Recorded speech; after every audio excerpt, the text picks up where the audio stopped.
Hello, friends. Welcome to my channel with another episode of networking. Today's topic is error disabled. What is error disabled in a layer 2 switch? So, we are going to see it. So, basically, what do you mean by error disabled in a switch port? So, basically, this is a kind of switch port state which has been automatically disable your switch port when there is an any error condition encountered on your switch port. Probably it may be a port violation, or maybe a link failure, or it may be a link flapping, or it even may be a unidirectional link detection failure, which is like where the communication will be in one direction has been broken, something like that. So, or it may be a bp2 guard violation and loopback detection failure. Those kind of reasons are there for a switch port to go for a error disabled state. So we're going to see it in a lab by replicating a error disabled state over here. So I have taken a Cisco Packet Tracer tool lab here, and I have connected two systems, PC1 and PC2, and then connected through the switch ports. And you can see the left hand system is connected to FA0/1, and the right hand system is connected to FA0/2. And I have assigned an IP address 1.1.1.1 on the left side system and 1.1.1.2 on the right side system with their default mask. So now you can see they are able to ping each other. So you can see vice versa. So PC1 and PC2 are ping each other. Now let's check the MAC address. So if you see the PC1 MAC address, this is the MAC address. I'm going to name it with the MAC address itself because this is going to be used to check during the replication of error disable state on your switch ports. So the second PC MAC address is this. I'm copying it and then pasting it as a name for this second PC, which is on the right side. So now these two these two things are done. So now if you can see the interfaces status, so both the interfaces are up and running, that is FA0/1 and 0/2. If you see the MAC table, it is empty. It is not has been clear. I mean, the MAC table is empty because there is no communication has been happened. So source learning is not happened. So let's ping each other on these systems, PC1 and PC2, and now go back to the switch and then check show MAC address table. You can see the MAC address cam table is populated with the respective MAC addresses and the port numbers. Yeah, so you can see the port number for the FA0/2 is with the corresponding MAC address. So now go to show interface status. Just put a show interface FA0/1 and check. So you can see they are connected. The status is up and up running, and they are all connected. So you can see the normal switch port behavior on these two ports as of now.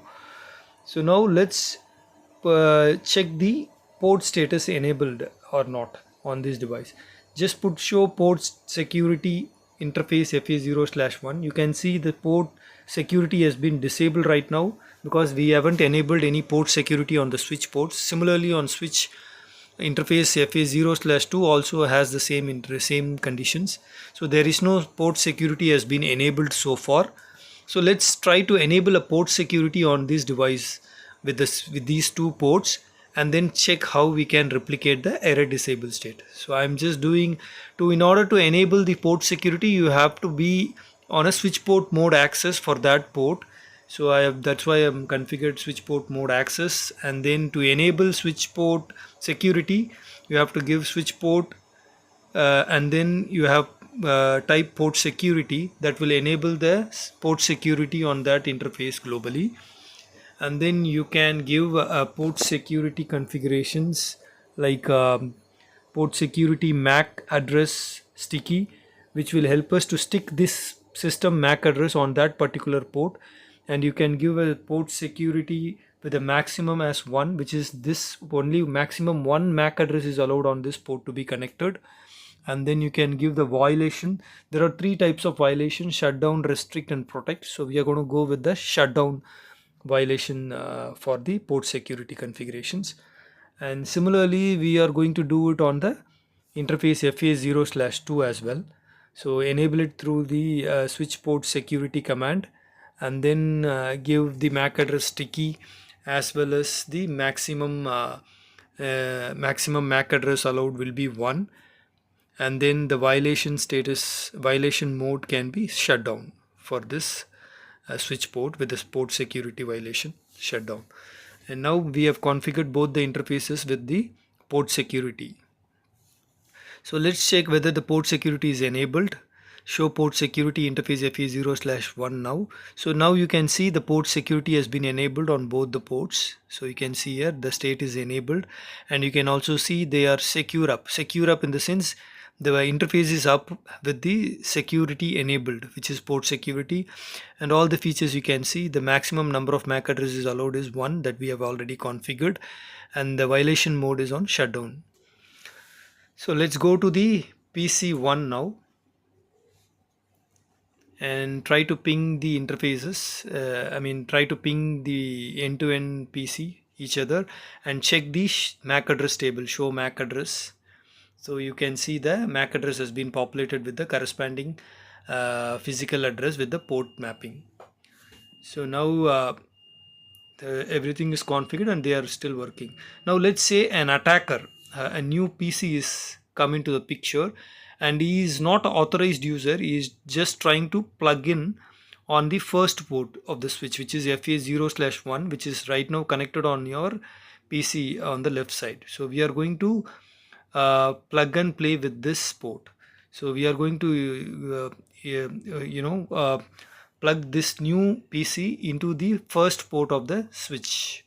So I'm naming this system and also providing the same IP address. It is going to come up with the same IP address 1.1.1.1 with the same subnet mask configuration, so that it is going to violate the network by connecting to the switch on the port FA0/1 instead of the existing user. So let's connect them to the same port FA0/1 with this new unauthorized user. So let's connect it. Now just go to the switch. You can see the port has been up now, since it's connected. Now try to ping from this newly connected PC, which is the attacker. So and again initiate a ping on the other end as well. Try to ping them each other as we did earlier. And now if you go to switch, you can see the port is down now. You can see the port has become down. It is automatically went down as soon as you connect a new PC in the same port, which is FA0/1, where we have enabled the port security. And you can see now the port status is on secure down state. Okay, so that means this particular port has been automatically shut down due to the port security violation, which was done by this new user. So that's why you can see the port has been shut down. So you can also go ahead and check whether the port, what is the status of the port further. So you can give show interface, and then show interface status you give, then you will be able to see the error disabled state. So you have replicated the error disabled state scenario on a switch port by this lab. So again you can put a show run and you can check the configuration. This is what we have configured. You can still see the old system, which was our original user MAC address, is still sticked on that port 1 FA0/1. That is why when a new user, unknown user is connected, that port has been gone to shutdown mode to protect that port. So this is a port security feature that is enabled on our switch port, so that any unauthorized user or a malicious any malicious threat or something can affect your system or network will be avoided using this port security feature, and thereby you will be able to put the corresponding port to a error disabled state. I hope this video helps you how to enable or replicate the error disabled state. So thank you for listening to this video, and I hope this is useful to you.